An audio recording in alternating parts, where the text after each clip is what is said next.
Agora, com a palavra, Ricardo Oliveira, atacante do Atlético. Ele participou do quadro Minha História e falou sobre a infância difícil morando ao lado do extinto presídio do Carandiru, em São Paulo. Ricardo contou que às vezes não tinha o que comer em casa e tinha que pedir a comida dos presos. Relembrar minha infância, para mim, é motivo de muita alegria, sabe?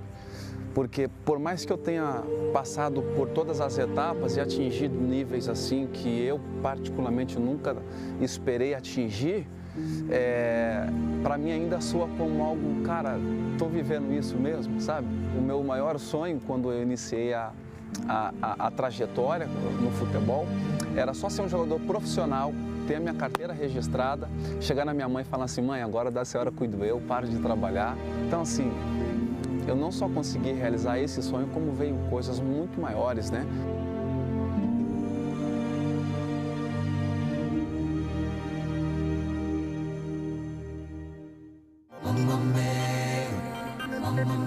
Ricardo Oliveira, 37 anos, atacante do Atlético.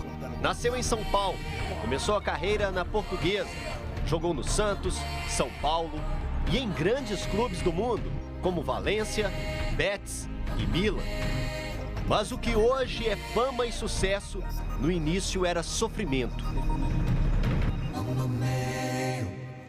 Foi uma infância dura, uma infância pobre, no bairro do Carandiru, rodeado por cinco presídios. E a gente vivia ali naquele bairro pequenininho lá dentro. Eu buscava de alguma forma ajudar minha mãe em casa. Eu ia para os faróis ali próximo pedir dinheiro, aí levava para casa para minha mãe comprar comida, comprar pão. Aí eu ia pedir nas casas, aí voltava com comida, voltava com roupa para a gente. Uma educação assim ímpar, porque eu perdi meu pai com 8 anos de idade. E aí minha mãe teve que trabalhar para cuidar de 6 filhos. A minha mãe decidiu permanecer viúva, ela não se juntou com ninguém, então deu esse duro, trabalhava de faxineira, eu ia buscar ela no serviço, às vezes ela com a perna doendo, e isso também era a maior motivação minha, né, para poder ajudar ela e falar: mãe, agora a senhora descansa, deixa eu cuidar da senhora. E foi daquele ambiente violento que muitas vezes veio a ajuda. A gente morava na favela, quando a coisa estava boa, a gente ainda tinha um pão com água e açúcar, porque era pão duro com água e açúcar para amolecer o pão e estava ótimo, a gente estava feliz da vida. Mas quando estava difícil é que não tinha nada mesmo. Aí eu e a minha irmã a mais velha, a gente ia para a porta dos presídios que tinham ao redor com panelas, entregava para o pessoal, eles iam lá para dentro e trazia a comida dos presos para a gente. Então a gente saía de lá, da frente dos presídios, com essas panelas de comida, ia para casa, com um sorriso aqui, cara. E tinha comida para a semana, porque era bastante comida. A gente no meio da comunidade jogando bola, e a cavalaria era muito normal, a cavalaria fazia o patrulhamento nos bairros, passava a cavalaria. Então a gente parava os policiais e pedia os lanches que eles tinham do lado, na mochila deles, que eles andavam. Então eles carregavam um pão de hot dog com presunto e queijo. E os policiais tiravam o lanche e davam pra gente. E a família do Ricardo Oliveira também foi parar do lado de dentro do presídio. Estamos de volta e agora a segunda parte da história do Ricardo Oliveira. Ele relembrou o dia em que entrou no presídio do Carandiru, falou sobre o massacre que deixou 111 presos mortos e contou uma experiência que mudou a vida dele. Ricardo Oliveira teve uma infância pobre. Morava com a família em São Paulo, numa região de 5 presídios. Entre eles, o antigo Carandiru, um lugar agressivo, hostil, que virou moradia de um dos irmãos do Ricardo.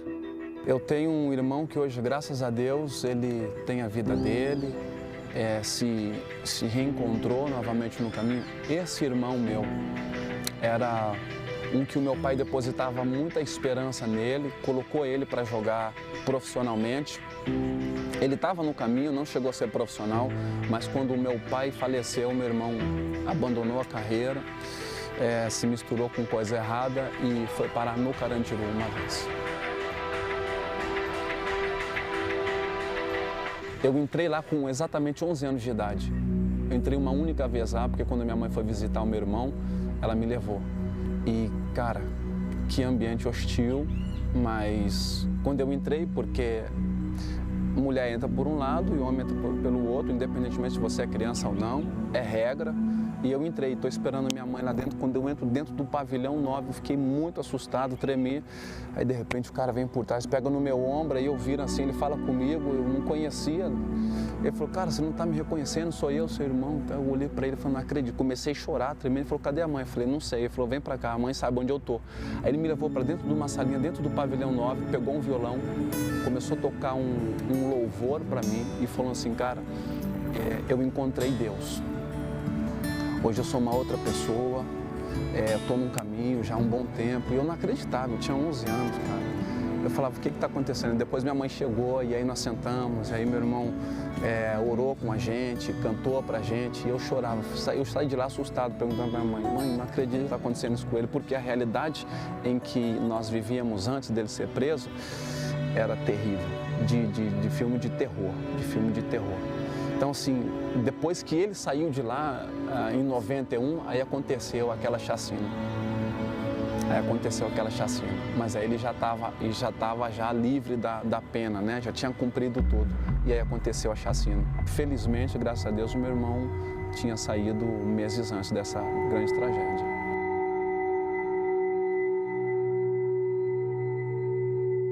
O que aconteceu no Carandiru foi a nível mundial, virou filme e essas coisas todas. Então a gente estava colado no presídio praticamente. Cara, eu estou falando para você da gente estar aqui onde nós estamos e o presídio está ali do outro lado da pista. Então, assim, a gente da comunidade é um evento que acontece, o que aconteceu lá foi terrível. E a gente ali acompanhando toda essa situação, né? É algo que fica, tá? Fica na cabeça guardado. Não é um trauma, eu não tenho um trauma, mas é uma lembrança triste. E essa história é uma história que, para mim, ela não é boa, não é agradável, mas tem um ponto em que me deixou feliz, porque eu vi que foi uma forma do meu irmão se reencontrar na vida. Há 18 anos, cansado de lutar para se tornar jogador profissional, Ricardo tomou uma decisão que mudou a vida dele. É que não dá pra gente tirar Deus do nosso cotidiano. Eu, falando do que eu vivo hoje, eu tinha só 19 anos, cara, quando eu tomei essa decisão de me entregar assim para Jesus e falar, agora a partir daqui faz o que o Senhor quiser da minha vida. E aí, a partir daí, nunca mais, graças a Deus, vão fazer 18 anos esse ano em que ininterruptamente assim eu estou servindo a Deus e, claro, depois de um bom tempo, depois de um preparo, né, eu fui consagrado a pastor e a partir daí você começa a testemunhar, você começa a contar o seu testemunho do que você viveu. As pessoas acham que nós somos seres de outros planetas, né, habitando aqui na Terra, que nós não temos problemas, que nós não passamos por dificuldades, né. Aliás, as pessoas, quando veem homens de sucesso, eles não querem saber o trajeto que eles passaram. Só vão apontar eles onde eles estão vivendo, o sucesso que eles estão passando. Mas mesmo esses homens de sucesso, eles têm problema, né, continuam trabalhando, eles precisam de médico, às vezes estão doentes. Então, eu entendo que isso é uma forma da gente contagiar também. Porque eu sei que agora as pessoas que estão me vendo, talvez eles achem assim, cara, não tem jeito para mim, tá tudo muito difícil, ninguém abre a porta, ninguém me dá oportunidade. Comigo também foi assim. Comigo foi exatamente assim. Chegou um momento, com 19 anos, eu falei assim, mãe, acabou o futebol, não quero mais, vou trabalhar para ajudar a senhora. E minha mãe falou assim, agora não. Depois de todos esses anos você tentando, agora você vai mais um pouquinho que a mãe segura a ponta. Sabe um barril de pólvora? Sim. Essa palavra da minha mãe foi uma faísca. Era tudo que eu precisava. Ver uma faísquinha assim de ferro, eu era um barril de pólvora, quando veio explodiu. Aí eu falei, bom, a minha mãe acredita, cara. A minha mãe acredita, eu vou embora. Aí me enchi e 6 meses depois eu estava na Portuguesa. Então, assim, eu sei que tem pessoas que estão vivendo em situações assim, né? É difícil, mas o difícil é bom, porque motiva você. E quando você conquista, você dá valor a tudo que você conquistou, porque não foi fácil. Então, assim, as dificuldades foram imensas, cara. Mas eu orgulhosamente eu falo assim, eu nunca tirei nada de ninguém. Então, assim, foi pedindo, foi, não me envergonho disso. Foi catando papelão, foi, não me envergonho disso. Foi batendo nas casas pedindo comida, foi, não me envergonho disso. Foi indo para os faróis pedindo dinheiro, foi, não me envergonho disso. Foi lavando o carro como lavador de carro, que eu trabalhei por muitos anos, foi, não me envergonho disso. Ajudante de pedreiro, também meu pai era servente de pedreiro e eu fui pelo mesmo caminho, não me envergonho disso. De faxineiro, segui também o caminho da minha mãe e não me envergonho disso, para chegar onde eu cheguei aqui. Então, cara, o que eu posso falar para vocês é que o trabalho dignifica o homem. O trabalho dignifica o homem. E Deus ajuda quem trabalha. Ricardo Oliveira!